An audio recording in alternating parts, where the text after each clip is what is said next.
Hi lovelies, welcome to the House of Lou. Thank you so much to those very few first subscribers. I really appreciate you tuning in. Thank you so much for subscribing. Today we are going to talk about what to avoid when buying a couture gown. First things first, I have to ask, please do, if you haven't already, subscribe, turn on the notifications, please help us out with the algorithms. It would be really awesome. Thank you so much. Okay, so first off, before we talk about what to avoid, let's talk about what couture is actually meant to be. Now, couture, just a really quick bit of history, was started by this wonderful mind called Charles Frederick Worth, who was actually an Englishman who established himself in Paris. Very innovative fashion designer. He created the House of Worth. He's considered the founding father of couture. And it's from his influence and him raising the standards of dressmaking that we have couture as what we know it to be today. Now, couture is basically a designer designing a one-off garment for an individual client. So it's tapered to their own measurements. It's their own what it is that the client wants. It's their favorite colors or whatever kind of message that they're trying to portray, but it's made up for that one particular person and it's made suited to their bodies. Also, typical things that you would find in a couture dress is the craftsmanship as well. Everything is done by hand. It's the craftsmanship of the tailor, the seamstresses, the embroiderers. There's many different people that are involved in making the garment. We're talking about hand-done stitches, we're talking about hand-done embroidery, beautiful lavish embellishments on the gowns, but the main elements, pretty much everything, you wouldn't find it being mass-produced. The materials, much of it can be woven in a mill, but it's made to that one particular special client.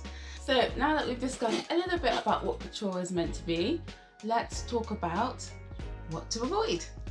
So, number one, demi couture. Okay, so what is demi couture?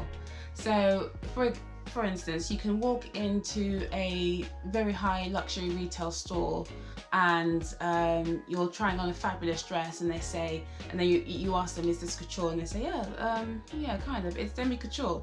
And so basically what that means is that some elements of it are mass produced. It's not entirely couture.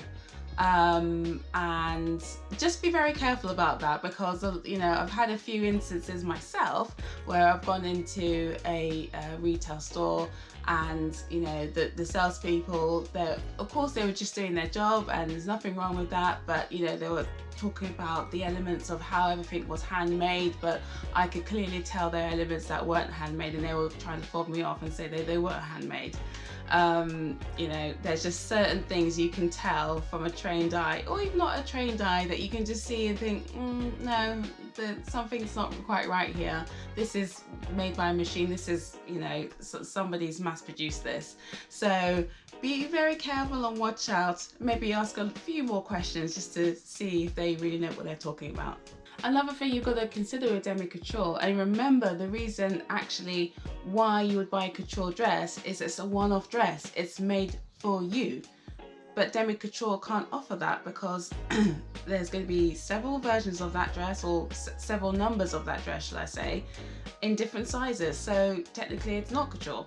So second thing, designers who focus on maximizing their profits at the expense of quality. One case in point, which is an actual personal experience of mine. I had commissioned an embroidery company, to do some embroidery work for me, and I believed that they were going to be making it here not here in the UK, actually it was in France. Unfortunately, they did the sample of the work, which is absolutely beautiful, absolutely magnificent. Showed me the sample of it. I thought, wow, this is the quality I'm getting, fantastic, fabulous. But when it came to make up the full garment in the full embroidery, they shipped that off to a factory in India. Now, I'm not saying for one second that quality in India is bad at all. There've been I've met some really fantastic Indian embroideries, and you know, some of them are absolutely sublime. They're absolutely gorgeous. You know, the time, the craftsmanship that they have there is phenomenal. But you know, not everybody is going to be the same, unfortunately, and the ones that were sent, well, by the embroiderers to a particular factory was pretty horrendous. So I've got an example of that here on my desk, and I won't show what the front panel is, but here on the back you see the really bad, I mean, this, I could never give this kind of level of work or quality to a client. I'd be so embarrassed. And this is actually not the typical stitches that you would have on couture either. I mean, you know, the edges are, you know, frayed. The stitching is so awful, so bad. I mean, it is just horrendous. I also noticed areas where, for example, here they've got markers.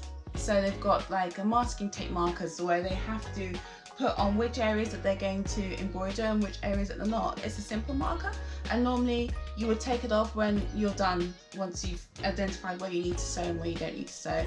And some of the embroiderers had actually embroidered the actual masking tape onto the fabric. I mean, can you believe it? And you cannot remove them. I mean, it's literally, I mean, it's ridiculous. It's just crazy. And it's also visible on the right side as well. So what are you supposed to do with masking tape sewn down? I mean, can you believe that? Oh. And to top it off, the stench. I mean, some of it was actually doused in petrol or some kind of chemical. And I was told by somebody who I'd taken the work to, who is a very professional embroiderer here in the UK, they had actually told me that because inferior beads were used on the actual final garments, the inferior beads, to give it that shine, they actually pour petrol on it or some kind of chemical on it to give it that shine, just because they didn't want to use, you know, very good crystals.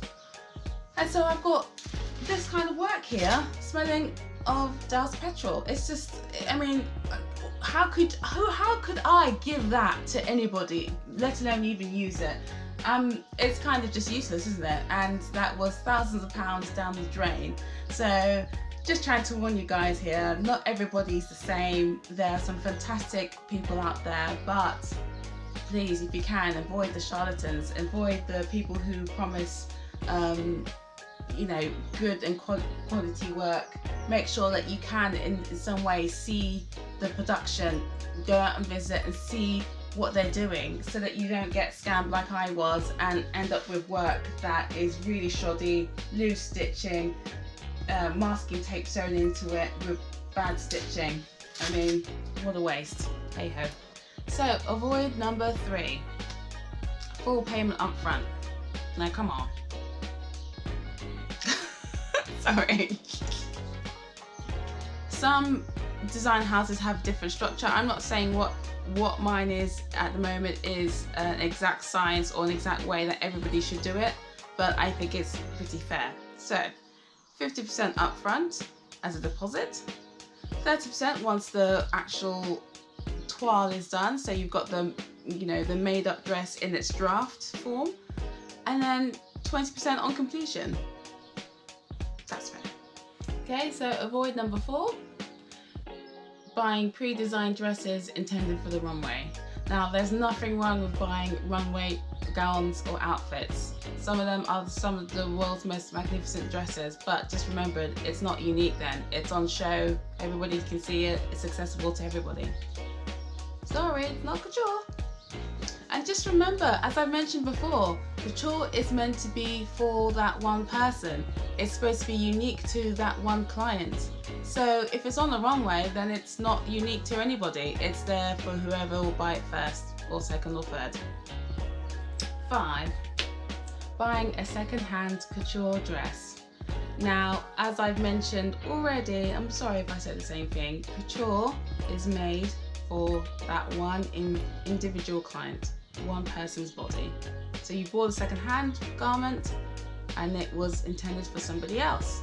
So when you put it on, because they might technically be a size 12, it probably won't fit you. And if it does, well, you're lucky then. But generally speaking, you probably 99.9% of the time it won't. There's nothing absolutely wrong with buying secondhand couture garments. If you want to collect it as an art piece, go ahead, be my guest, because why not? Who wouldn't want to have a collection of couture dresses in their wardrobes, in their walk-in closets? I mean, what amazing. You're having like a museum in your house. And guys, that's it. That's a wrap. Thank you so much for joining. If you like what you saw, please, once again, please subscribe, like, turn on the notifications. It will really help us with the algorithms and to build up our following. So once again, thank you so much, and we'll see you soon. Cheers. Unfortunately, I had my own experiences of being taken for a ride when getting embroiderer. Nah, sorry. Okay. 5. Buying a secondhand couture garment. I can't push myself.